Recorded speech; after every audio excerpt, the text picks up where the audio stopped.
केंद्रीय रेल मंत्री अश्विनी वैष्णव ने कहा, आज रायपुर में आईटी सेक्टर के लिए एक आधुनिक डेटा सेंटर के निर्माण को लेकर निर्णय लिया गया।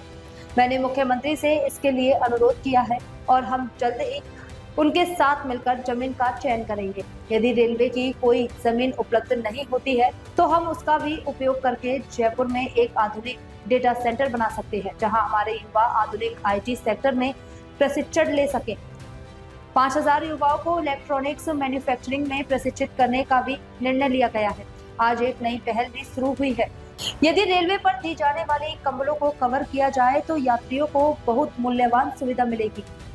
इसका एक पायलट प्रोजेक्ट जयपुर से भी शुरू हुआ है। भारत को बनाने के माननीय प्रधानमंत्री जी के संकल्प में आज जयपुर में सिविल लाइंस में जयपुर के सभी प्रबुद्ध नागरिकों के साथ मिलने का मौका मिला।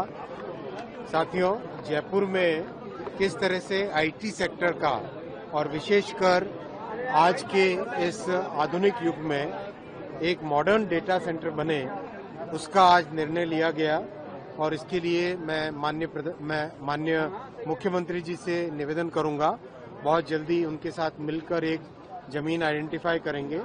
रेलवे की भी अगर अवेलेबल हुई कोई जमीन तो उसका भी उपयोग कर सकते हैं, ताकि जयपुर में एक मॉडर्न डेटा सेंटर बने, जिसका की उपयोग हमारे नौजवानों को एक आधुनिक युग के आईटी सेक्टर की ट्रेनिंग के लिए उसका उपयोग कर सकें। साथ ही साथ 5000 नौजवानों को इलेक्ट्रॉनिक्स मैन्युफैक्चरिंग की ट्रेनिंग का निर्णय भी लिया गया।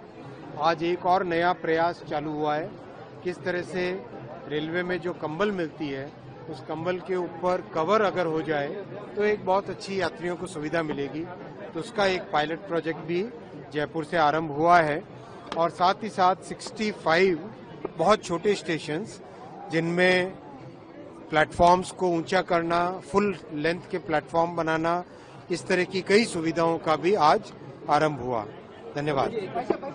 केंद्र सरकार ने कर्मचारियों को आरएसएस की शाखा में जाने के लिए कहा, लेकिन कर्नाटक में बैन लगा दिया गया। देखिए, राष्ट्रीय स्वयं सेवक संघ मानव निर्माण से राष्ट्र निर्माण का एक यज्ञ पिछले 100 वर्षों से चला रहे हैं। हम सबको इससे जुड़ना चाहिए, क्योंकि मन में राष्ट्र के प्रति प्रेम होगा तभी हम राष्ट्र के प्रति समर्पित भाव से काम कर पाएंगे। बिहार चुनाव को लेकर क्या कहना है? बिहार में एनडीए की बहुत बड़ी जीत होगी।